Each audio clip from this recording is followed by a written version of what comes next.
গৰ্ভত থাকি কিমান তৃপ্তি পাইছোঁ মোৰ কাৰণ তুমি কোনো কাৰণত বাহিৰলৈ ওলাই যোৱাৰ ব্যৱস্থা নকৰিবা বুলি ভগৱন্তক সেই জীৱনত স্তুতি কৰিছিলে। আমাৰ 5 মাহ হোৱাৰ লগে লগে আইসকলে কি কৰে বাৰু? পঞ্চামৃত খুৱায়, মাছবিধ অমৃত খুৱায়। তাৰপিছতে আইগৰাকীক কি কি খাবলৈ দিয়ে? খাৰ, ৰৌল, টেঙা, জ্বলা, তিতা, টেঙা ইত্যাদি, আনকি টেকেলি ভঙা খোৱালৈকে দেখিছোঁ আইগৰাকীক।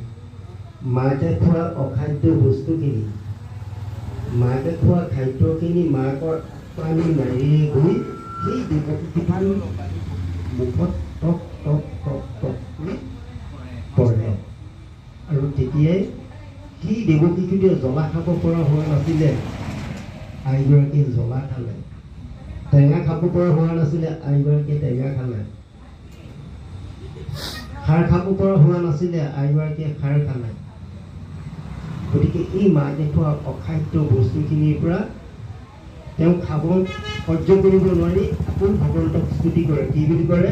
যে প্ৰভু, মই তোমাক স্তুতি কৰিছিলোঁ যে মোক আৰু আই গৰ্ভৰ পৰা বাহিৰলৈ ওলাই যোৱাৰ ব্যৱস্থা নকৰিবা, কিন্তু আয়ে যিখিনি খাদ্য খাইছে সেই খাদ্য মই হজম কৰিব পৰা হোৱা নাই, কিন্তু আয়ে খাইছে।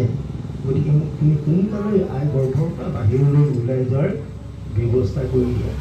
আৰু প্ৰথমতে সেই দেৱকীটোৱে ভগৱন্তক কি বুলি স্তুতি কৰে? যে মই গোটেই জীৱনটো, মোক পৃথিৱীখন দেখুওৱা, মই গোটেই জীৱনটো তোমাৰ সেৱা পূজা কৰি থাকিম। সেইবুলি দেৱশিশুৱে তাক প্ৰতিজ্ঞা কৰে। আৰু সেই দেৱশিশুটোৱে মাকৰ গৰ্ভতে প্ৰতিজ্ঞা কৰে। কি বুলি গম পায়? যে মা, তুমি মোক এদিন টেঙা খুৱাইছা, এদিন জ্বলা খুৱাইছা, এদিন খাৰ লোন খুৱাইছা, মোক বাহিৰলৈ ওলাবলৈ দিয়া। মই তোমাক গোটেই জীৱনটো তোমালোকক জ্বলা জ্বলা খুৱাম। এতিয়া আমাৰ ল'ৰা ছোৱালীৰ পৰা আমাৰ কিছুমান মাক দেউতাকে কান্দিবলগীয়া হয়। কি বুলি কান্দিবলগীয়া হয় বাৰু? কি কৰিম কি কৰি